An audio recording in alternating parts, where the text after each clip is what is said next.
increasing energy consumption of urban areas,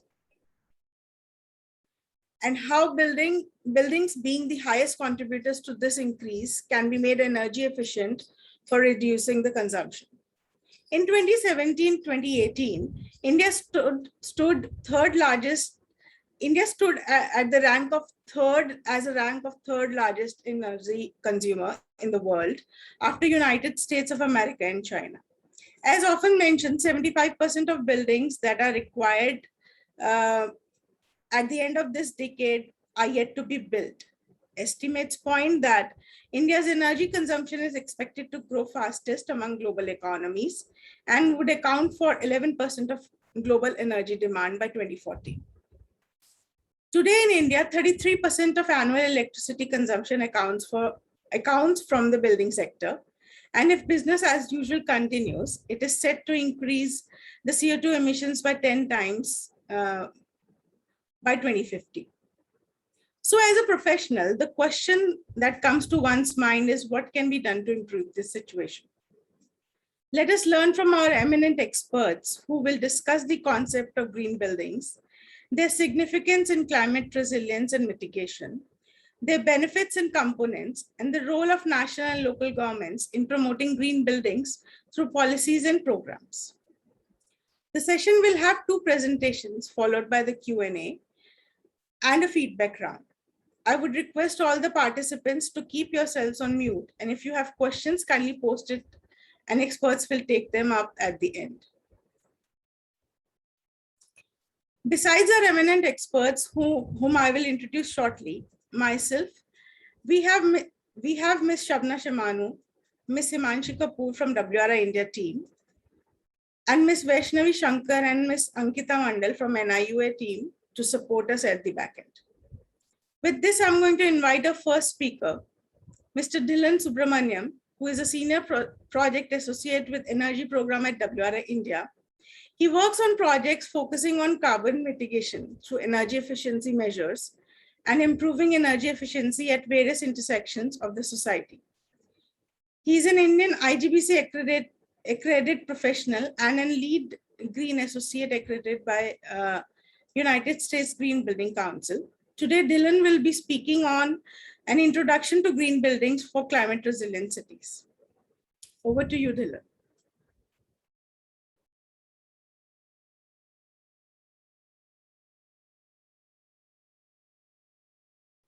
Dhilan, you're on mute. Can you all hear me? Yes, please go ahead. Yes, it's raining here, so excuse me for the noise in the background. Let me share my screen.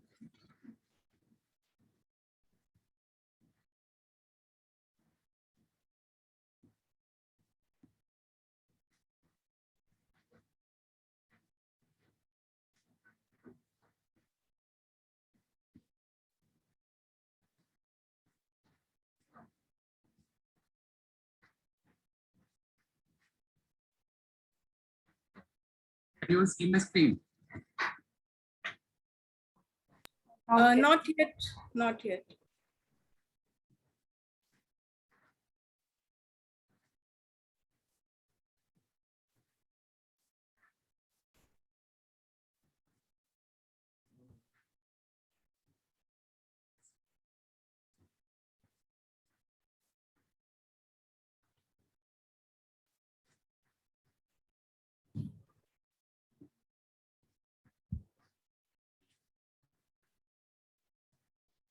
Yes, we can see your screen now.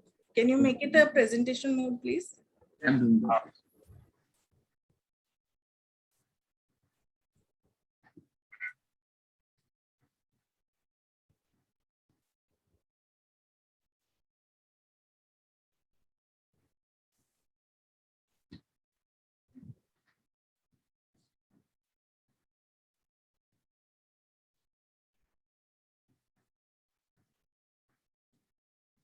I'm ready to see my notes here.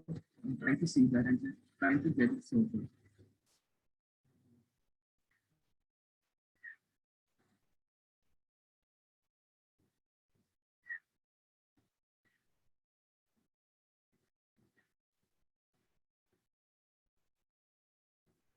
anyway, I'm not able to see my notes, but it doesn't matter.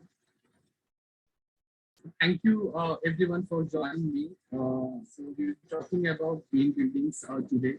So I'm very much glad that we are talking more about green buildings these days, and I'm very much excited to talk more about green buildings and the benefits of green buildings, importance of green buildings, and how it can really help cities to make them more resilient and smart. So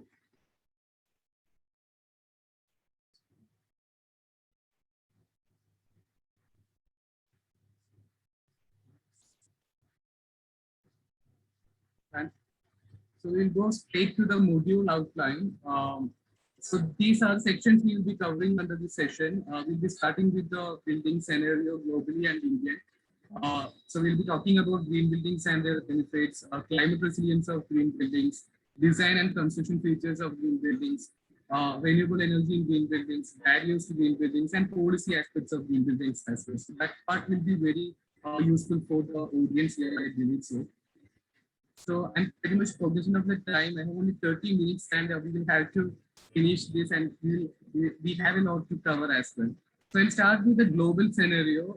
So the global scenario is that, as Prerna mentioned before, like one third of the global energy demands come from buildings globally, and 1/4 of the global GHG emissions also comes from buildings. It's a huge number when we consider other sectors as well. So if the current pattern continues, it's very much likely that uh, the uh, the carbon emission from the building will become double very by 2050. So that's something we have to be very cautious about. But nothing to worry about. The good part of it is that like one third of that energy can be reduced if we implement sustainable design practices and construction practices. And when we are coming to the Indian scenario, situation is not very different. Rather, I would say it's a bit alarming because, as Prerna mentioned before, 75% of the buildings are yet to be built. So in that way, we can say that like we have that opportunity to make sure that we are building sustainable buildings, green buildings, and make sure that we will reduce the greenhouse gas emission of these buildings going forward. So again, by 2050, it's going to be 10 times increase in carbon dioxide emission is going to happen by 2050. So now we will talk about what a green building is. Like I'm quite sure that most of us would have some sort of a discrete idea about what a green building is. You might have heard about green building somewhere. I'm very much sure about that. But let us see how it's formally defined by GRIHA. So a green or sustainable building defines constructing healthier, more energy efficient and eco-friendly buildings. A green building uses less energy, less water and natural resources and creates less waste and is healthier for people living inside compared to a standard building. So that's how GRIHA defines green building. And the next important question that we will have to answer, and probably the main reason why we are having this session is that why green buildings. So we will talk about the benefits of green buildings. So like as a so let me put it this way. We can say that like we can always build a building with a very what should I say, like without caring the nature at all, using a lot of exploiting the natural resources while constructing, without caring on how it contributes to the urban heat island and how it affects the water efficiency, water management, and we can always build it like that way. But then we have green buildings where we have the flexibility, we have the luxury of building it in the most efficient way. We can build it in such a way that we can make it energy efficient, water efficient, and can improve the indoor environmental quality of those buildings, which will always improve the productivity of occupants and can help improve the health and well-being of its occupants as well. And as you can see on the slide, it's always it has got its own associations with the Sustainable Development Goals as well. So all those sustainable development goals associated with climate actions, resources and circularity, health and well-being, are some way related to green buildings in one way or the other. So let us dive a bit more deeper. So talking more about benefits of green buildings at different scale, like we have benefits scaling from an individual scale to a city scale. When we talk about an individual perspective, a building can be energy efficient of its own, can reduce electricity bill, can save water savings for its owner. But when you talk about a city scale, the benefits are much larger. It can avoid infrastructure cost, avoid health cost, reduce the need for services, lower energy demand, and related emissions from public buildings as well. It can even reduce electricity demand at grid level as well. So we will now detailedly talk about the benefits of green buildings. We will start with the carbon dioxide reduction potential of green buildings. So green buildings promote less embodied carbon with significant upfront carbon reduction. Not just that, so if we focus on efficient design features to decrease energy usage for lighting and thermal comfort, we can always make sure that the building is consuming less electricity and thus by savings electricity cost as well. So according to the World Green Building Council, it says that certified green buildings can achieve energy savings to the tune of 40 to 50% in India. So this is a significant amount when you compare what you are paying for electricity bill, and if you can make a savings of 40 to 50% only because you have incorporated sustainable design and construction practices, is significant. And the other CO2 reduction aspect is that on-site energy generation from renewable sources helps to reduce CO2 emissions. So most of the green buildings will have rooftop solars. We encourage them to integrate rooftop solar so that the building can become energy resilient as well as it can contribute to reduce CO2 emissions as well. So benefits of green buildings in terms of health and well-being. So this I have already mentioned before. People are 40% more likely to have asthma due to living in a home with inadequate ventilation. Not just asthma, there are other related diseases as well, like developmental issues, productivity issues, reproductive issues. All those problems can be there if your buildings are not good enough. But with green buildings, you can always make sure that the building is providing a very improved indoor environment quality, and with that improved productivity as well as health and well-being. It also restricts the ambient air pollutants to enter the indoors and limits pollutants emitted by the indoor sources as well. When you talk about resource and circularity, we are living in a world where the resources are increasingly becoming scarce. So green building follows the principle of using sustainable materials for construction. They always make sure that reused, recycled content made from renewable sources, they always prioritize those construction materials over the conventional construction materials for building construction. So sites are always sites are always developed in such a way that they make very less impact to the nature, and in such a way that it creates less pollution and less problems to the nature. Sites are developed, as I mentioned earlier. Sites are always developed to reduce heat island effect as well, manage on-site water and preserve natural habitat. Green buildings use water efficient fixtures and rainwater harvesting system to save 20 to 30% of water usage compared to the conventional buildings. So so as you can see on the slide, there is a table here which shows that what all could be the secondary raw materials that we can use along with the primary resources.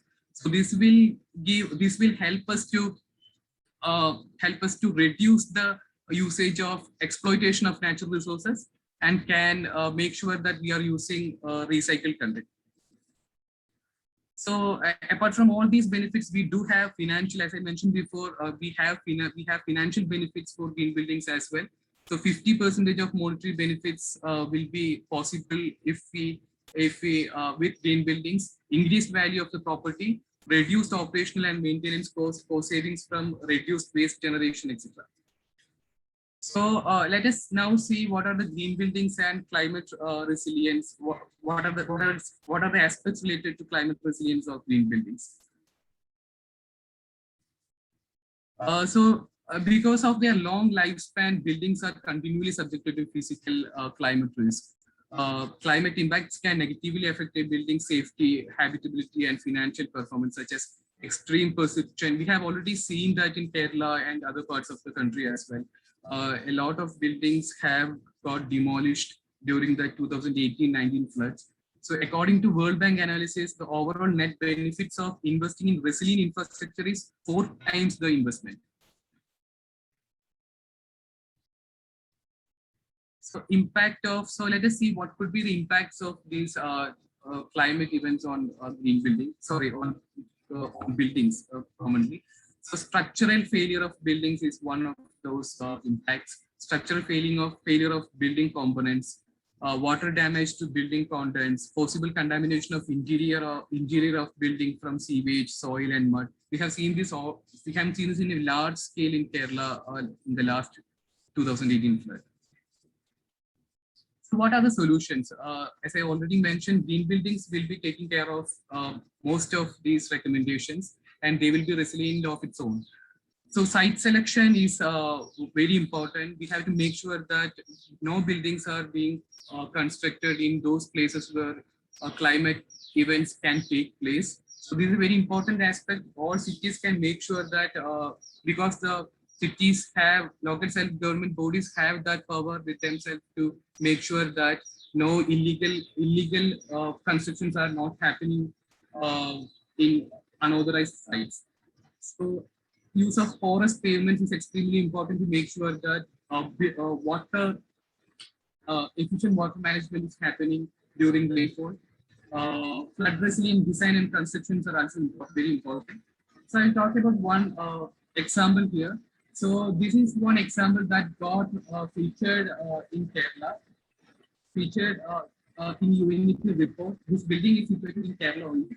So here the pillars have been constructed from treated bamboo.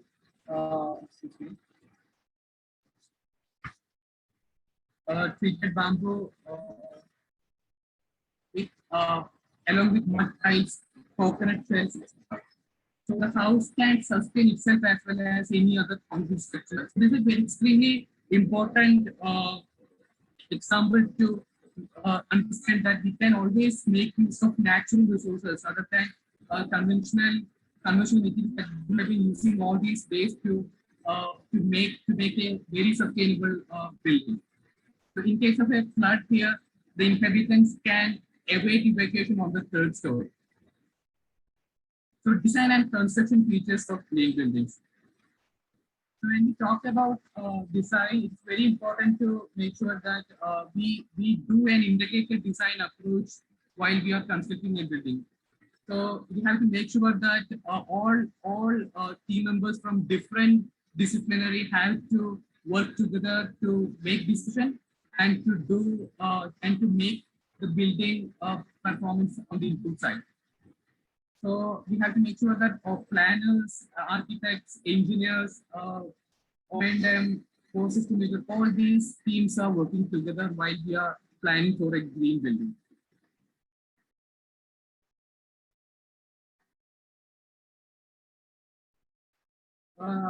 So let us now talk about the energy efficient features of a green building. So first I would be talking about the construction materials themselves. So why, if the say for example, so most of the energy consumption comes from daylight for lighting and for thermal comfort. So if we make sure that the design itself is good enough to provide enough daylight and natural ventilation and provides enough thermal comfort, then we don't have to worry about a big electricity consumption. So we have to make sure that while while we are constructing a building, we are using construction materials with good thermal properties, and we are using a double and triple plane glasses with air gaps, cross ventilation strategies, and we have to avoid excessive glazing and provide more shading. We have to make sure that we are giving the right orientation for the building as well.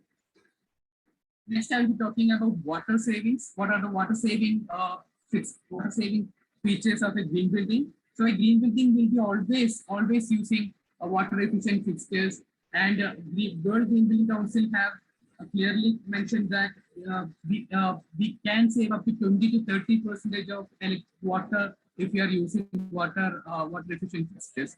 Not just that, not just water fixtures. We have to make sure that we are doing rainwater harvesting. We are doing we are recycling the grey water, and we are doing every bit of saving water in all possible ways to make sure that our building is water efficient. This I have already talked before. Indoor environmental quality of green buildings. So it's one fact that with good indoor environmental quality, we can increase the brain function by 101%. So this is a very important thing that we have to consider while we are designing for an office environment. We have to make sure that the employees are having very high productivity, and if we are giving them a very good indoor environmental quality, we can make sure that their productivity is on the higher side.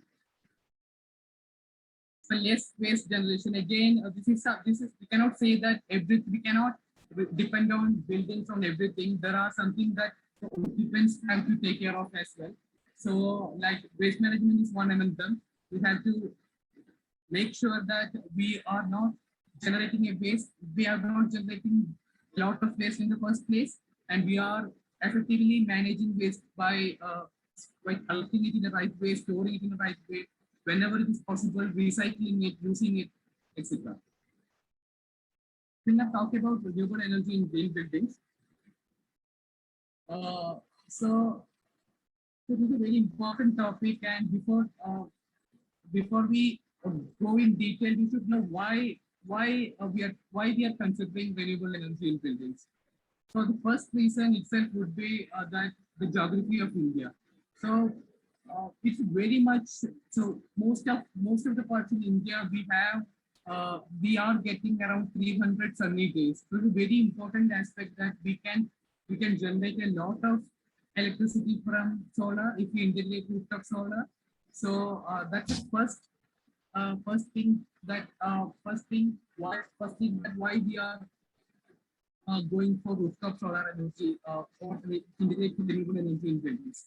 Second part is cost savings, and third part is low maintenance cost, reduces carbon footprint, increase power reliability, and multiple applications. It's not just that solar energy can be used for electricity generation. We can even use thermal aspects of it as well. Say, for example, we can even use thermal solar water heater to heat water and to supply hot water within the building as well.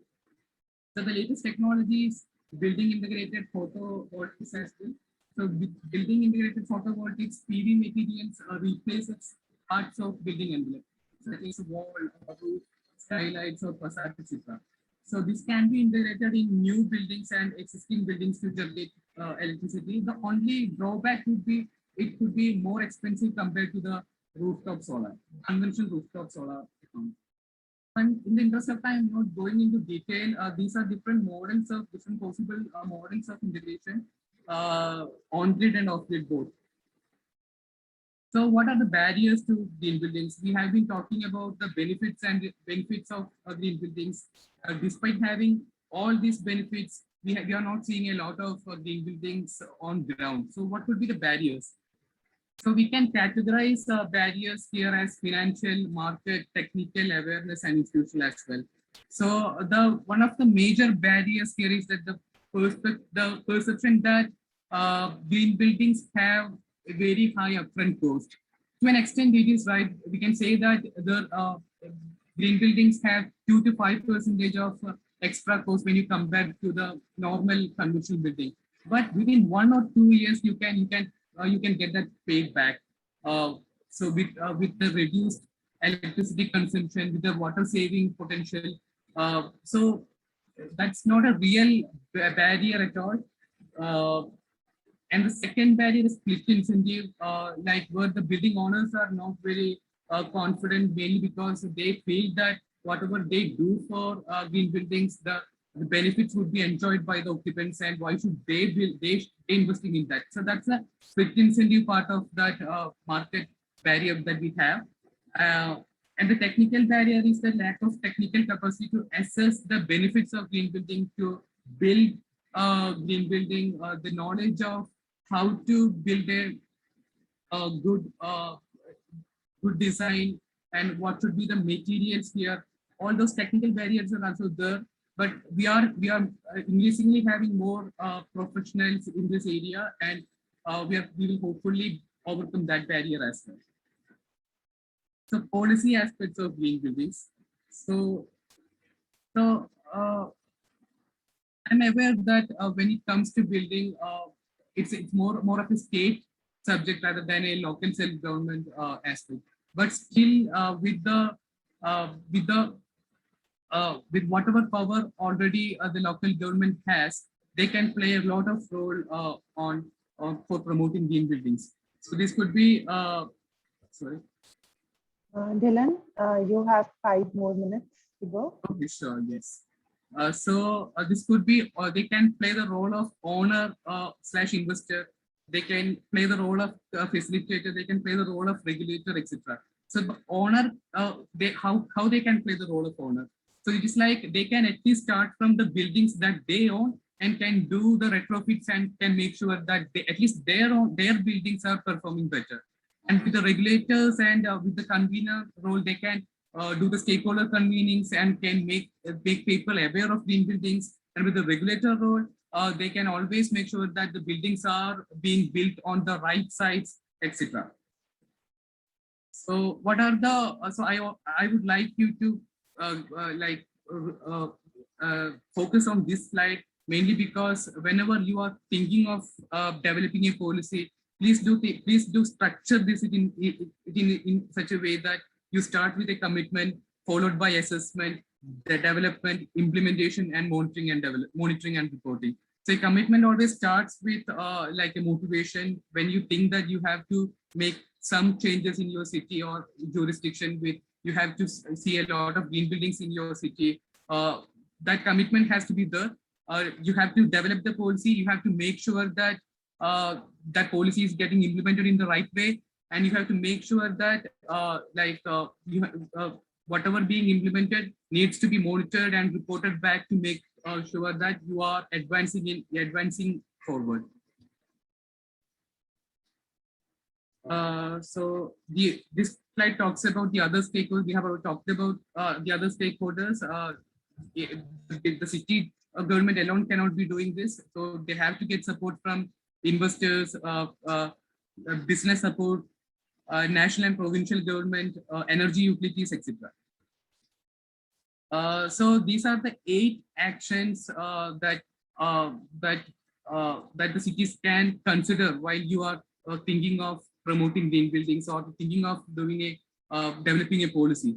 So building efficiency codes and standards could be one. Efficiency improvement targets, performance information and certification, incentives and finance, government leadership by example, engaging building owners, managers, and occupants, engaging technical and financial service providers, working with utilities, etc. Some of them.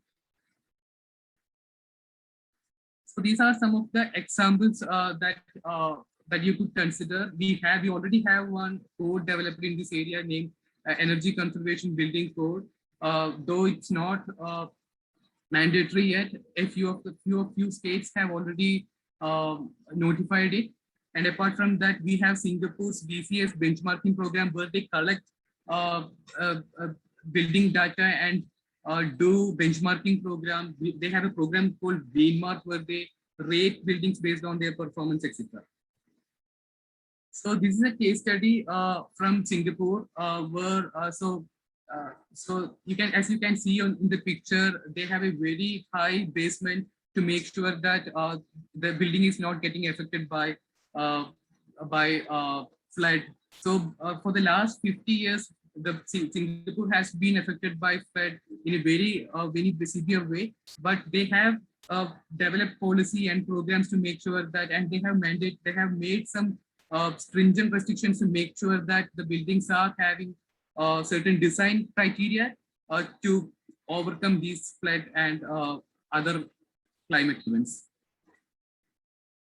So when you talk about certification programs, we have different certification programs. You would have already heard about these certification programs named Griha, LEED, IGBC, WELL, EDGE. These are all certification programs. It's not necessary that you have to certify your buildings to make sure that your building is performing in a right way. You can always build your building in the most sustainable way and can enjoy all the benefits of green buildings without even certifying it.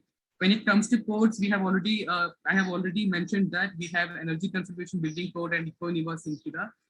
The first one is for commercial building and Econima Samhita is for residential buildings. So this is being developed by BE. So I have, so that's it from my side.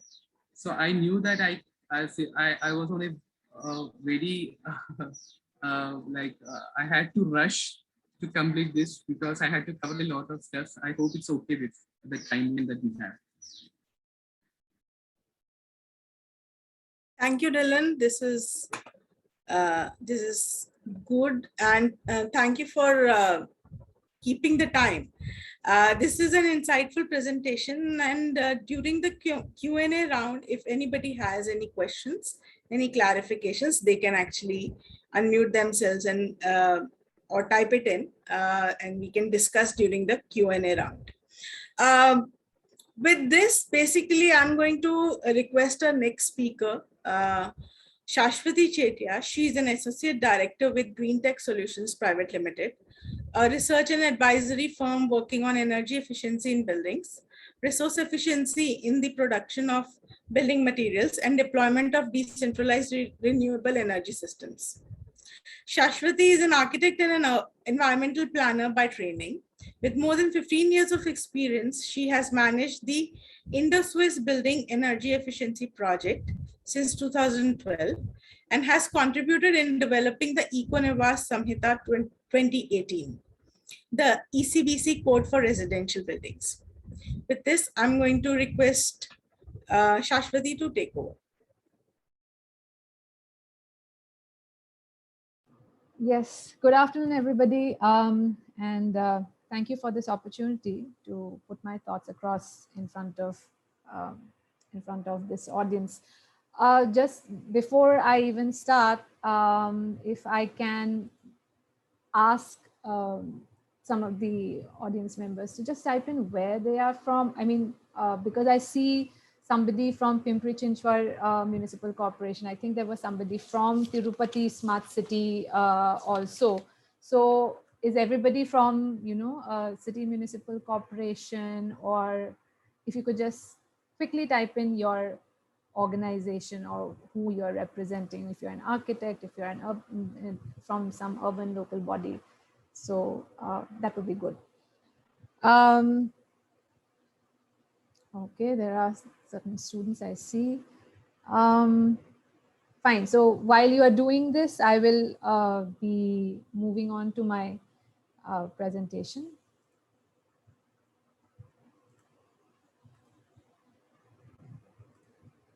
All right, I hope you can see my screen. Yes, Shashwati, please go ahead. So as I think Prerna already mentioned that I'm representing Green Tech Knowledge Solutions Private Limited. We are a research and advisory organization working in the field of building energy efficiency, resource efficient building materials, and to some extent also on renewable energy solutions. So we are an organization, more or less, if you look at our work, overall, we are working on catalyzing sustainable buildings. How are we doing that?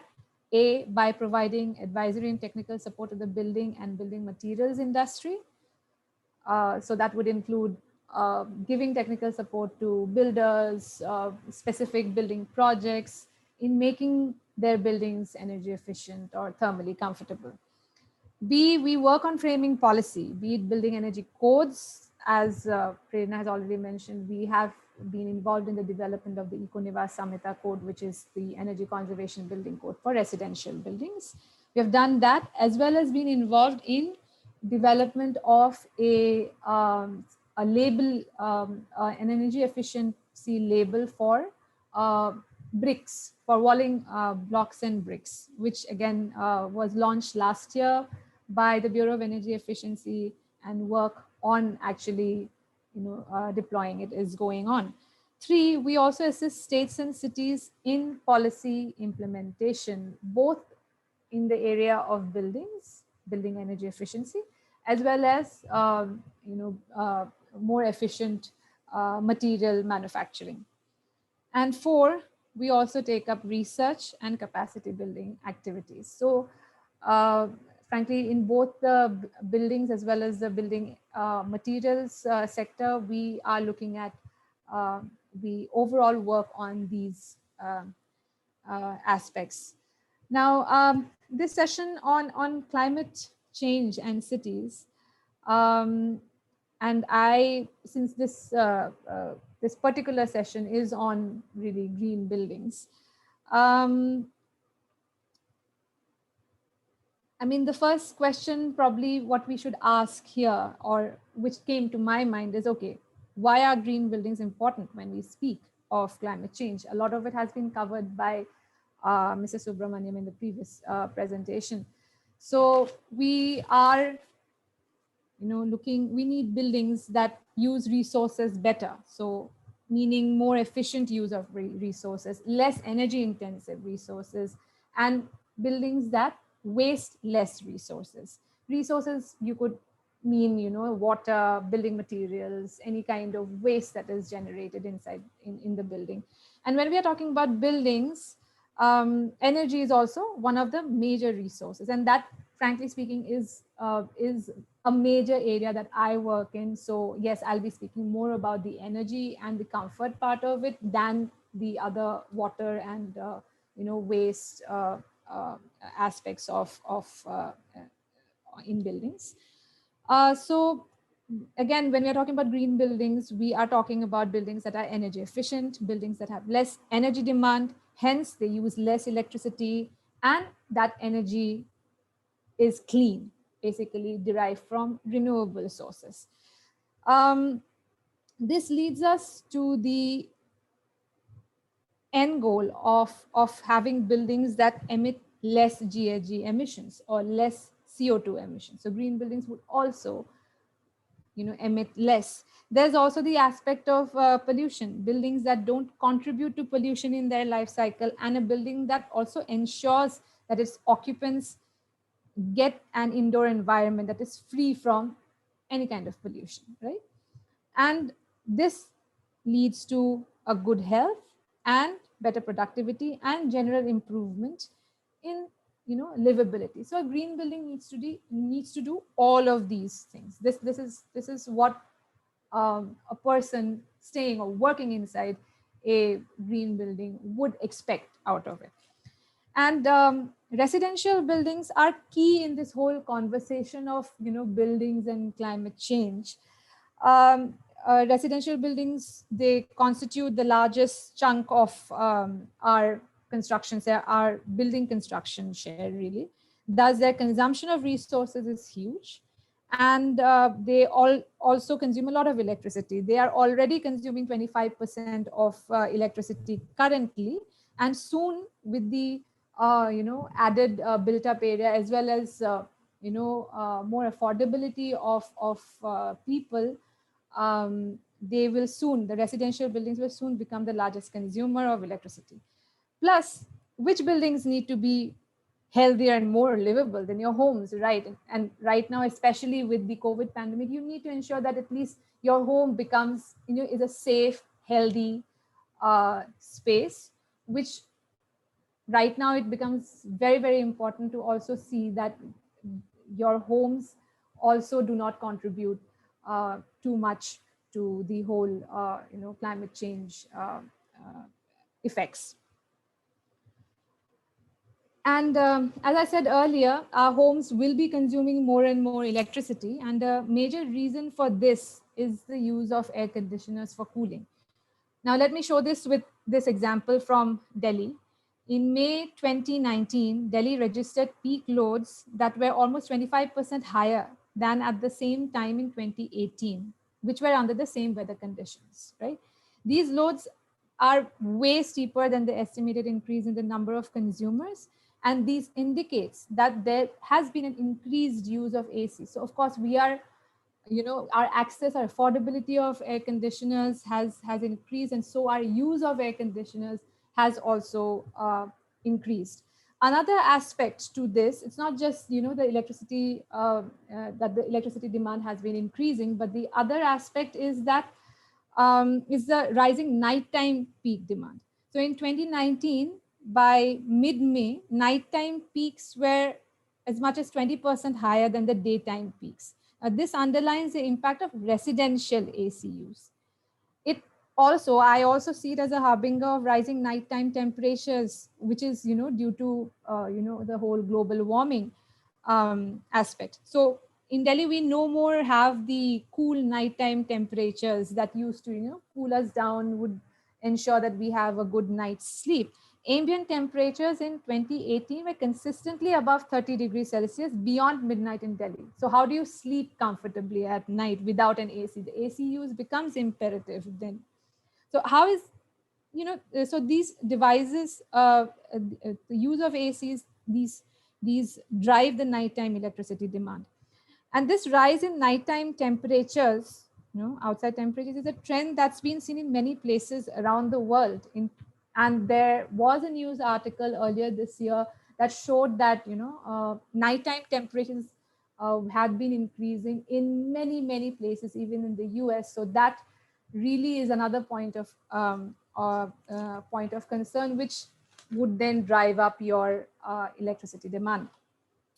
So you see that there comes this aspect in buildings. There is this aspect of mitigation, as with any talk of climate change aspects. So in buildings and climate change, when you talk of mitigation, we are talking about, yes, we need to reduce the energy consumption.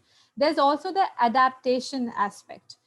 So however much we reduce our emissions now from this point onwards, there is no escaping the fact that our climate is warming and we will need to adapt to it. And straddling both the mitigation and the adaptation needs of buildings is the design of the building envelope. So building envelope, the way you design the building without forget right now about what extra energy or extra appliances you have for cooling, but the basic building itself needs needs to be built as per the climate, or what we say, it should have a climate responsive design. How much energy your building consumes is driven by many factors, and there are various needs, various reasons why you need electricity in a building. So you have comfort, you use electricity for giving you comfort. So you use artificial lights, you use ACs, you use radiators, fans, etc., to help you in your comfort. Then there are appliances that you use for your convenience. There are appliances you use for safety. There are appliances that you use to increase your productivity. Now, when I talk about building, in terms of what part of all of this, all these icons that you see, is your building design affecting? That's the comfort bit of it. So how you design your building influences how much energy you're going to use to address your comfort needs inside the building. And climate, of course, has a lot to do with it. And as the climate changes, your energy needs will also change, and also the building envelope that you're using will also influence how much energy you are using inside your building.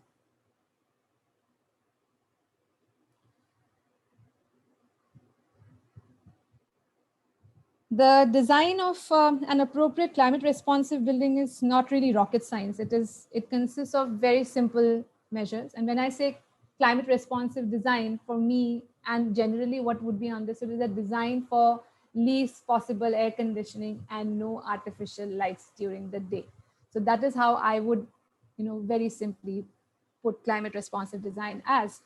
And it basically means minimize solar radiation ingress through the winters and summer, minimize heat gains through walls and roofs. So these are the principles that you need to adopt to, to design for that. In feasible climates and under conditions, you need to maximize your building's potential to cool via natural ventilation. So you need to open and ventilate, much more important now now during the pandemic. And then you need to design for adequate daylight. Again, these are the principles that you're using. You're reflecting daylight, you are orienting your building appropriately to get enough daylight without much glare and without much heat. So these are the specific, how it manifests into the building design itself. So you're talking about building and window orientation, the zoning, internal layouts, wall and roof materials, window sizing, window shading, how much of your windows are openable, as well as the window material. Now, we helped way back in 2016, the Rajkot Municipal Corporation in looking at the design of one of the affordable housing projects. So this was, as you know, Rajkot is the composite climate. There were about 1176 dwelling units here. These were all 1 BHK units. This was an affordable housing project under the Pradhan Mantri Awas Yojana. And here we really, we did a lot of, analysis and all of that, but this is, the final recommendations were pretty simple. So you had an external wall, which, would allow very less heat to come inside. So AAC blocks. Then windows were partially glazed. So we did not have fully glazed windows. They were extremely well shaded, as you can see from these pictures. And these were all casement windows. Huh? So there you also have the potential of very good ventilation inside the houses because of the casement windows. Then we had reflective China mosaic, on tiles on the roof. And we also piloted this assisted ventilation assisted ventilation system in one of the shafts. So you could see here that, like the two flats share one, utility shaft in the middle. And since there are 7 floors, so there are 14 flats in all. And we had one fan out here at the top of the shaft. So even when there is no wind, and this is a low energy fan, okay? So once you have this fan running, then, a negative pressure is created in this shaft. And because of this, and you open your windows, your wind is kind of sucked in from the outside into the rooms, and through the bathroom opening, it just goes into the shaft and then is exhausted outside. So this kind of assisted ventilation system was kind of tested out in one of the shafts, really. And apart from that, this project also had solar PV systems installed, as well as rainwater harvesting systems there. So multiple features related to green buildings in this case. Now we also kind of saw what is the improvement in thermal comfort that all of those measures that I've just spoken about earlier leads to. One thing I forgot to mention here is that the orientation of these flats was also very, very optimum. Most of the blocks, there were 11 blocks in this particular project. Out of that, 9 blocks face north-south. So obviously there also the, a good orientation was followed in the design of this building. So as I wanted to show you about the improvement in thermal comfort here. So if the peak summer ambient temperature outside is 41 degrees Celsius, normally if you have a brick wall or an RCC wall or so, then inside peak summer temperatures would be near 38 degrees Celsius. With all of the recommendations, all the strategies that I mentioned earlier, the peak summer inside temperature was brought down to 33 degrees Celsius, and 33 degrees Celsius in that dry climate is still quite okay, quite comfortable. You have the fan running and everything, and you don't have any direct radiation coming in through the windows. You are pretty comfortable at that temperature. So you see that the peak summer temperatures were reduced by around 5 degrees Celsius. And this also, what we saw that, there was a 1.5 times increase in the number of hours below 30 degrees Celsius annually. Here, if we look at the envelope of Smart Ghar, then the average heat gain that it allowed throughout the year was close to 9.5 or 10 watt per meter square of the envelope area.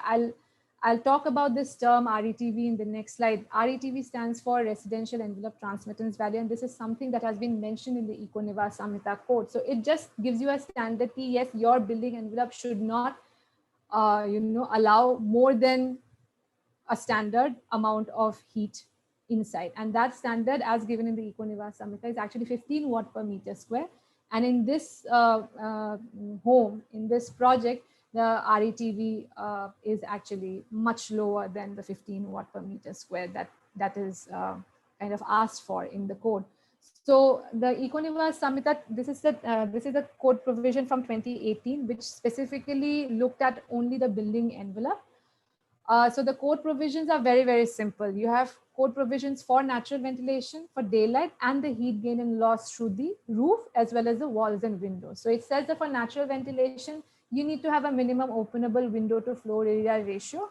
And the numbers are given in the code with respect to the climatic zone. For example, in the hot, dry, and the composite climate, you need to have minimum openable window to floor area ratio of 12.5%. This percentage increases in the warm humid regions. So there it is 16.6%. For daylight, the code provision is again pretty simple. Minimum visible light transmittance of the glass. There has to be a particular VLT that you should adhere for with respect to window to wall area ratio. And as far as the heat gain provisions are concerned, for the roof, there is a maximum U value that is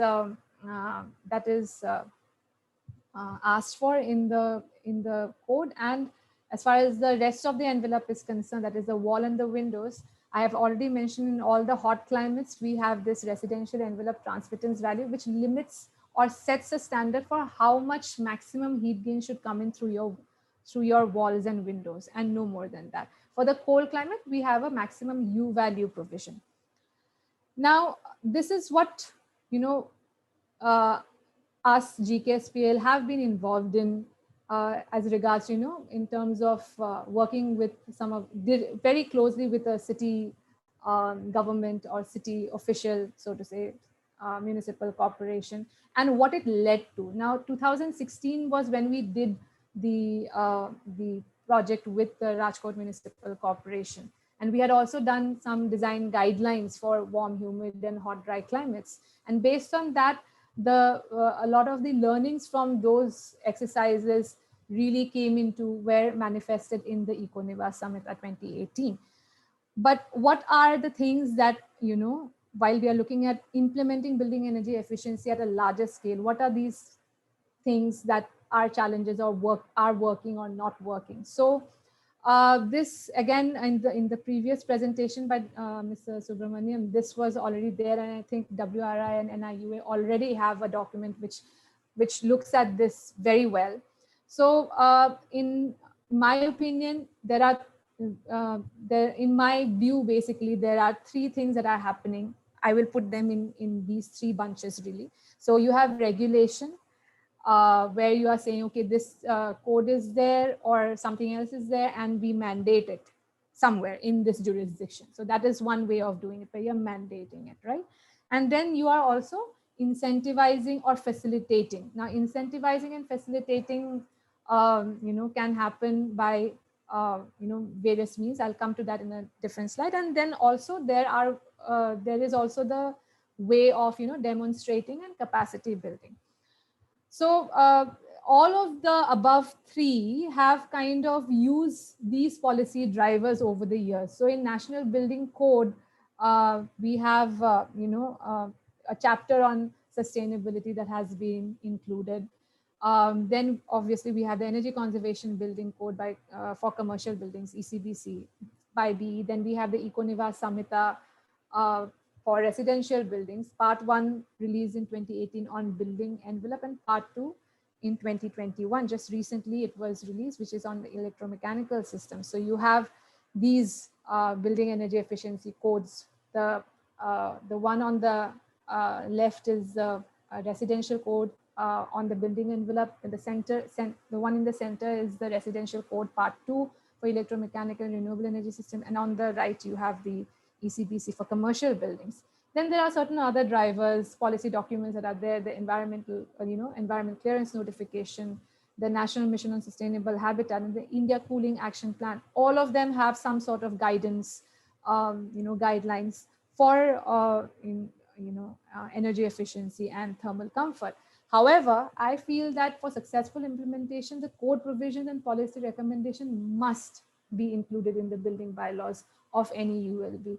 At this level, even the National Building Code, it doesn't become a legal document unless and until it is included in the building bylaws. The building bylaws is when it becomes mandatory, it is legally binding on people to use it. However, this entire process where from the code to the point of where it is included in the bylaws and you have figured out a way of implementing it, like who's going to check and which official is going to check, how are you going to do that? That entire process has been very, very, very, very slow. So this is the whole experience that has been there for me, and I'm sure for many of you while dealing with the regulation. When we are talking about incentivizing or facilitating, so multiple municipal corporations or state governments have, kind of incentivized green buildings. You have the names of a few states there, and there are other states also who have incentivized this. So incentives have been in the form of extra floor area ratio, discount in property tax, or exemptions in certain fees, as well as faster clearance. Now the incentive is, most of these incentives, I will say not just most, almost all of these incentives are based on some kind of green rating system. However, I feel again, this cannot be the only means of implementation, and particularly because getting green rating systems are voluntary, and it becomes quite difficult for a large majority of projects. Like many of the projects, somebody in the chat box had mentioned what happens when most of our buildings are not really built by architects. So obviously most of our buildings are not going to go for green rating systems. So how would you ensure that some kind of that energy efficient buildings, a minimum standard of energy efficient buildings is kind of the normal thing, is kind of this is the standard. The green rating systems are already, they are already better than some, better than a particular level. How do you ensure that one particular minimum standard of, efficient building design or comfortable building design is maintained? So that kind of is lost in the whole incentivizing process, I think. Then the other things that that various cities and various organizations have been doing is by demonstrating and by capacity building. So Smart Ghar 3, the example that I showed you, is an example of that. So basically, an official from RMC wanted to do this, wanted to really get this done, wanted to see that, comfortable homes are built, energy efficient homes are built, and wanted to demonstrate that. And that's how we came into the picture. And these are usually done under some specific program, which may be a bilateral program or some other kind of thing. So Smart Ghar 3 was done under the Indo-Swiss Building Energy Efficiency Project. So this is how most of the demonstration projects, as well as the capacity building projects, happen. This requires a proactive champion of the cause, And another example I can give you for us, in the state of Andhra Pradesh, the Andhra Pradesh State Housing Corporation has asked us to train its 13,000 site engineers who will be responsible and who will be overseeing the construction of many homes under the Pradhan Mantri Awas Yojana. So that this is another way in which, you know, people are trying to, you know, in the states, you know, trying to get into this whole implementation of energy efficient homes. However, there are challenges, and these are the challenges that I have faced or I have seen. I would love to hear from others also in this regard, especially, you know, the representatives from the municipal corporations. I mean, there were, as I mentioned, there was somebody from Tirupati Smart City. There was somebody from Pimpri Chinchwad, which already is doing quite good in terms of green buildings. So what can be done, or how can others, or, you know, people, technical experts like us, help them in getting this off the ground? I would really love to hear from them. But the challenges that I see is, A, who champions the cause? You really need somebody who, and somebody, when I say somebody, not an outsider, you need somebody in the city administration, in the state administration, to really believe in this cause and really drive this through.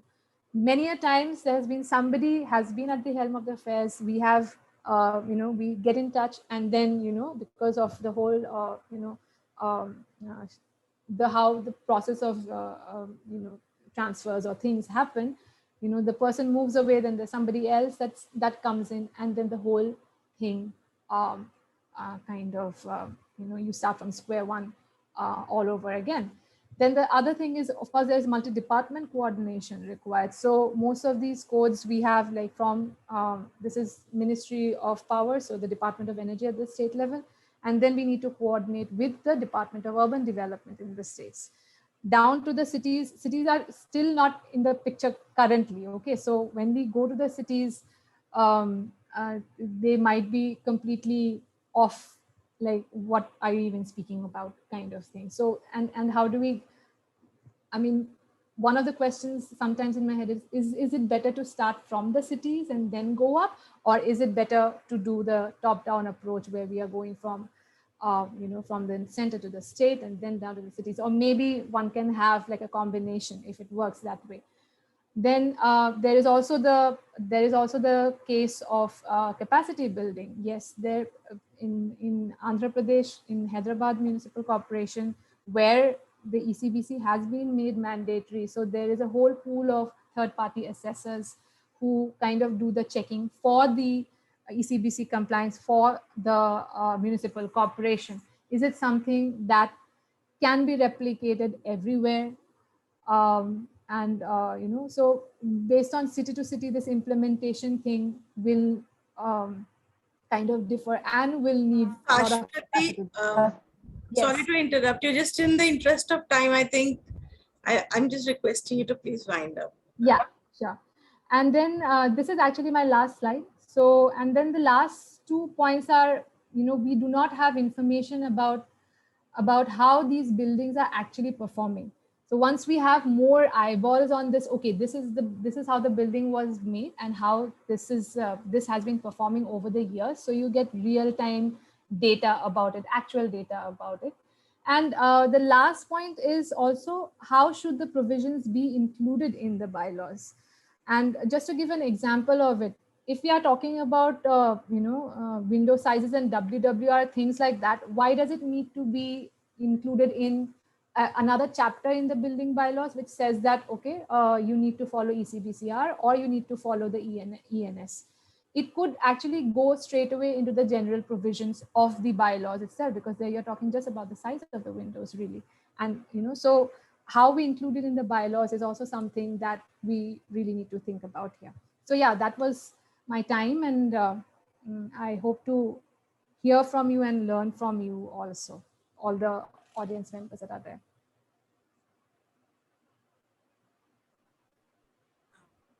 Thank you, Shashwati. This was a very informative presentation. And with this, we will be opening the forum for a Q&A round. And I'm going to, there are a couple of questions in our chat box. And one of the first questions that Priyankita Pant was asking is, keeping in mind how prevalent housing is not designed by professionals and there are a variety of informalities, what strategies should be adopted according to you to reach the bottom of the pyramid or the lowest section? So this question is open to the panel. Shashwati, Dylan, anybody can take it up.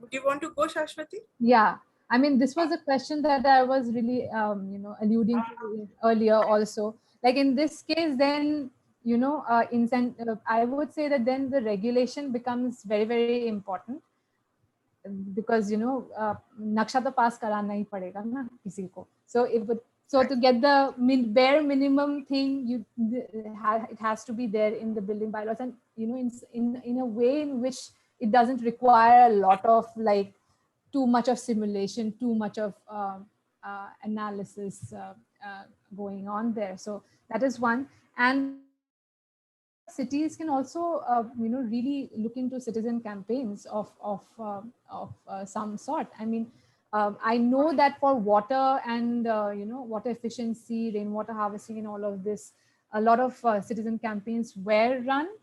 So similar to that, if on comfort and on energy efficiency, in terms of how they can modulate their own building environment, not really by getting a new AC or an efficient AC, even though it might be an efficient AC, but still how when they are building their own homes or renovating their own homes, what they can really look into. I think campaigns of that sort can help.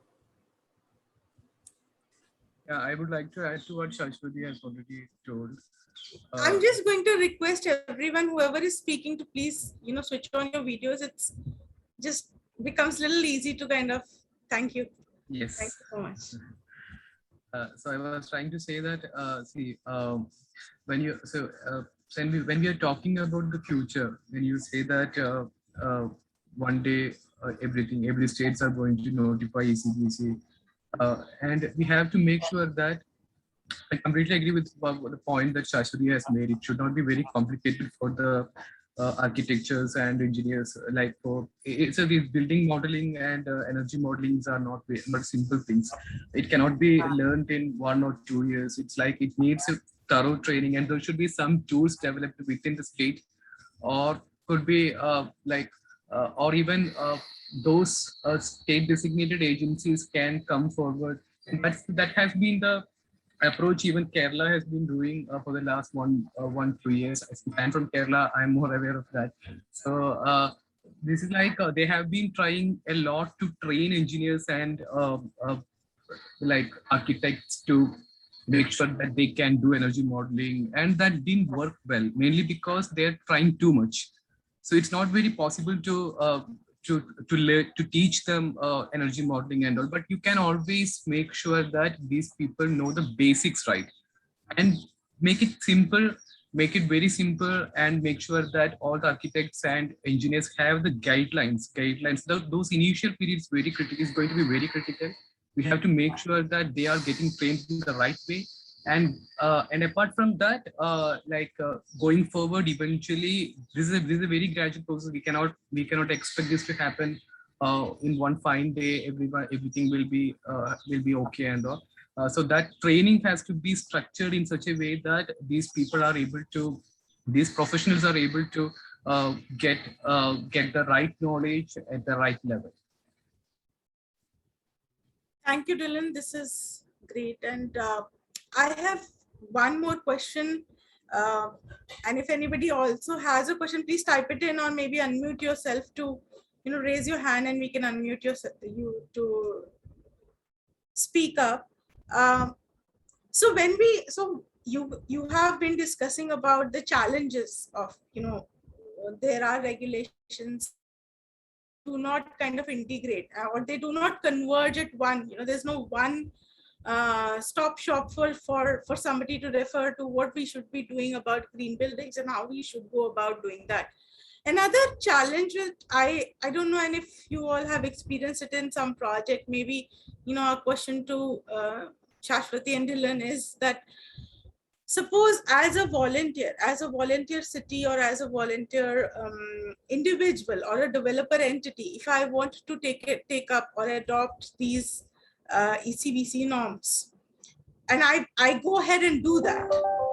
But what happens, when I go to for the approvals, because it is not in the system of the approving authority to give you that okay, that this is fine and this kind of approach is all right, because they have not adopted it officially and they do not have a system to evaluate it then. So then what happens? Is there any sort of experience that you have? Is there anything that you've come across, and how you guys have maneuvered that situation? Or in fact, for that matter, how other cities are trying to maybe maneuver that situation? If any sort of experience you have, it will probably be very helpful for the audiences here to understand that if in this kind of scenario, what could be done.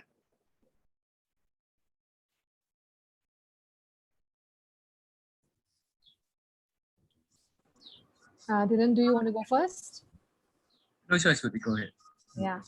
So, like my first kind of reaction to that is, like, if you want to go forward for ECBC or all of these codes without it, great. I mean, that's a good thing for you. You won't get a branding or a plate. Like, you won't get a gold star for it, but it will be great for the environment and everything. There are multiple such buildings in various places, including or even in urban places. Like we as architects, I'm an architect by qualification. So, you always get these examples of this, some kind of building, which is like very great, is not necessarily, green rated or platinum rated or 5-star rated, nor is it ECBC missing, because usme bhai paise lagte hain, hai na? So if you're going for it, great. It's a great thing that you are doing. But within the whole Indo-Swiss building energy efficiency project, when we gave technical support to multiple buildings, ye to Rajkot wala project was one of the projects, which was, where the client was a, kind of a municipal corporation. Otherwise, we have done it for builders and things like that. There are multiple times where most of them, I would say that they haven't gone in for an IGBC or any kind of rating system or anything, but they say that, okay, yes, we want to have efficiency. If the benchmark is like ECBC or anything, the benchmark could also be something like, okay, you green rated buildings say you are better, or you will at least achieve the standards of a green building rating, even if they are not going in for the certification. Okay, so there is the whole a convincing argument ho jata that you will be doing great, you'll be doing as well as those buildings, even if it is not this thing. So in fact, if there are people, like the example that you took, if there are people who really want to do this, actually that is the best thing, where you are not you're not dangling a carrot. They really want to do this. So I think there it is not a problem at all. And how to do it, I mean, whether it was IGB, even if they were going for an rating system, or if it was mandated by their municipal authority or not, they would still have need to have help from an architect and or an engineer. And if getting the right architect, getting the right design professionals to help you is, they would anyway have to go for it, whether they were whether it was mandatory or not. So I mean, that is my response to that. I mean, if we get people like that, so much better. All right, and you think that authorities will not have any issue if anyone comes up with a proposal that includes all of these considerations? No, see, the authorities will not have a problem as long as it is not in conflict with any of the other things that are there in the municipal corporation. So it should not be against the fire norms, should not be against the structural norms, nothing of that sort. If you are adding something to it, I don't think anybody will, as long as it's not in conflict with any of the existing bylaws, it should be okay. Okay, thanks so much, Shashwati. Dylan, do you want to add to this, or? No, nothing to add to that. Like, say, as you rightly mentioned, if someone voluntarily comes up with such an idea that he or she has to build sustainable building, I think they will find some way to build that. So, like, getting to the right architects, it's not that difficult these days. I would say there are a lot of green building architects are over there, green building certified professionals are available, a lot of consultancies are available. And even without that, all those professional accreditations, I believe that most of the architects now, they are not getting that opportunity to, they want to innovate, they want to put forward sustainable ideas. But the problem is they are not getting that right sort of clients. So if the client is, of course, ready to build such sustainable buildings or green building without taking certification, of course, there are millions of ways to do that. Thank you so much, Dylan. I think with this, we are going to move to our last round, which is a feedback round. I'm going to invite Ankita Mandal from NIUA to go ahead and conduct the feedback section. Ankita, over to you. Thank you. I hope I'm audible. Yes, you are. Could you please also turn on your video? Sorry, I have to share my screen. Yeah. Is my screen visible? Yes, it is. Great. So thank you all for coming to this session. This is a quick participant feedback survey that will help us in aligning our future sessions.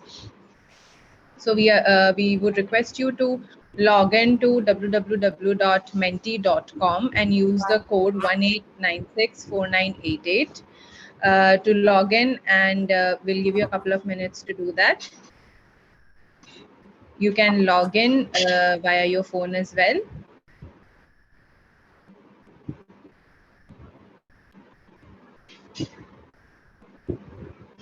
All right, so as we log in, there are a couple of quick questions. The first one being on a scale of 1 to 5, 5 being the best. How would you rate the session on the following parameters? Relevance and usefulness of the content, ease of understanding, Q&A session, and interaction with the speakers. So I believe some of you will still be joining, will still be logging into Menti. The code is displayed at the top of the screen in case you have missed it in the first one.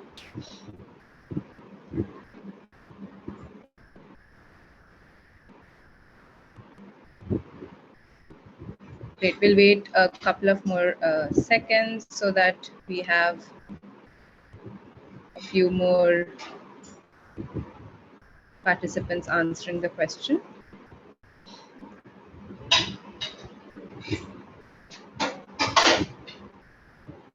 Great. So the next question is about what are your key takeaways from the session? This is you can type in your answers as to what were your understanding, what were your key takeaways from the session.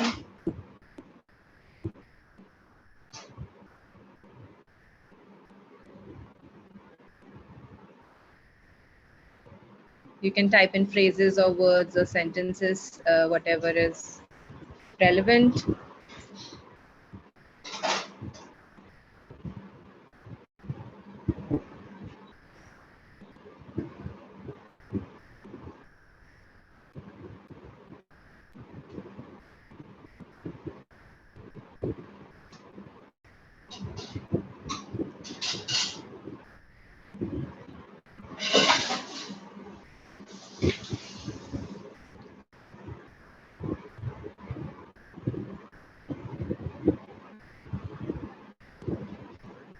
This might take some time as you have to type in your answers. So we'll wait for a few more seconds and go to the next question.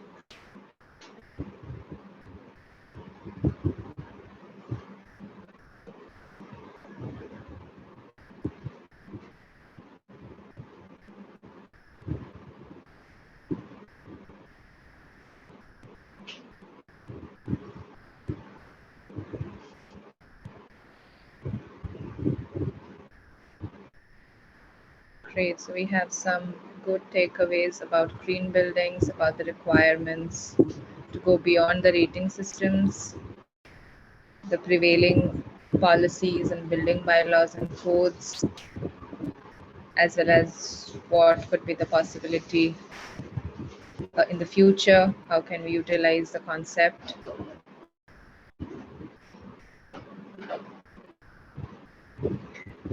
Great. Going to the next question, you can keep filling in your answers. What are any, if any, are there any suggestions to change, to enhance the e-learning series experience with relation to your, your experience in this session? We'll be happy to take that in our next session. Again, this is, you have to type in the answers, either phrases or sentences. So we'll wait for a couple of minutes so that you can type in your answers.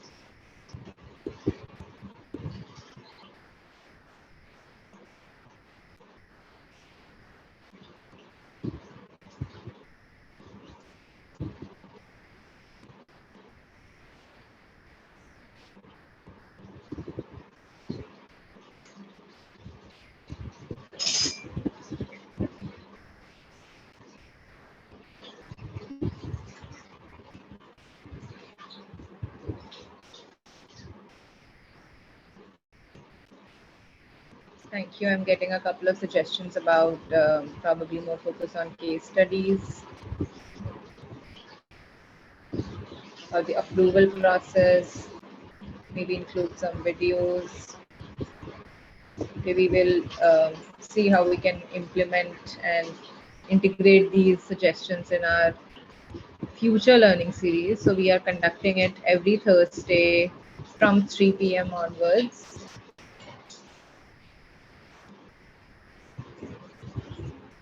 The series will end in September. So our new there are a set of topics that we are focusing on. Probably Prerna will be closing the session so she can maybe add the details. All right, so as we are getting so there's a question here. So we have got some of the suggestions. Maybe we can wrap up the session. You can keep typing in your answers. Thank you all for participating in our feedback. Prerna, over to you. Thank you, Ankita. With this, we have come to an end of this session, and I would request everyone to join us for our next session, which is scheduled on the 12th of August, and the session title is Innovations and Climate Change. I would request everyone to please register, keep a watch on our social media, LinkedIn, and Twitter and other platforms. We have the details also on WRI India portal as well as NIUA portal. So kindly register yourself for our next session. Thank you so much for joining us today. Thank you, everyone. Thank you. Bye. Thanks, Bye.